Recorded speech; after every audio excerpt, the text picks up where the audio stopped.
मैदान गडी गुलजार जी अफजल खानाच्या वधानंतर त्याचा मुलगा फजल खान आणि सिद्धी जोहर त्यांनी प्रचंड फौज घेऊन पन्हाळ्याला वेढा घातला. पण शक्तीपेक्षा युक्ती महत्वाची असते.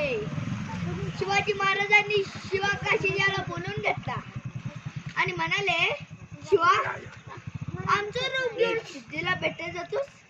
शिवा म्हणाला, वै की राज, जातो की. मग काय घडलं? काय रात्रीच्या पहिल्या बरस रात्रीच्या पहिले बरस 10च्या सुमारास गड उतरण्यास शिवबा पालखीत बाजी संगती. शिवबा पालखीत बाजी संगती. पावसानं ओली झाली धरती, रातंधारी मावळ चालती. दुसऱ्या पालखीत शिवा काशी दम मोठ्या रुबाबात चालला दादा. दादा र जिररार जिररार दादा. दादा र जिररार जिररार दादा. दोन पालख्या दोन दिशेने चालल्या.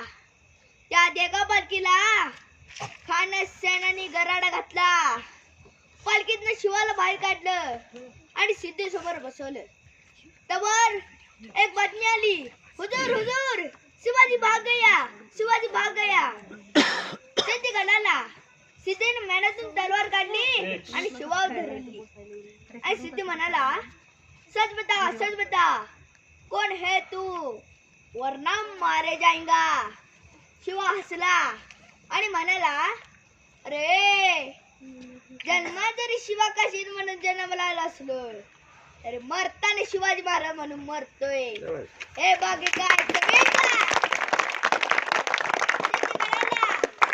सिद्धी तलवार चालली गेली आणि शिवा संपला. तिथे बाजीने गजापूरची खिंड गाठली होती आणि बाजी म्हणतात, राजा तो वेळ करू नका. तुम्ही नेहमी फौज घेऊन विशाळगडाकडे रवाना व्हा. आम्ही त्या गनिमांना रोखून ठेवतो राजा. आणि राजा म्हणतात, नाही बाजी, आत्ताच आपण इथे एकत्र आलो आहोत. आता जे काही होईल ते आपण मिळून करूया बाजी.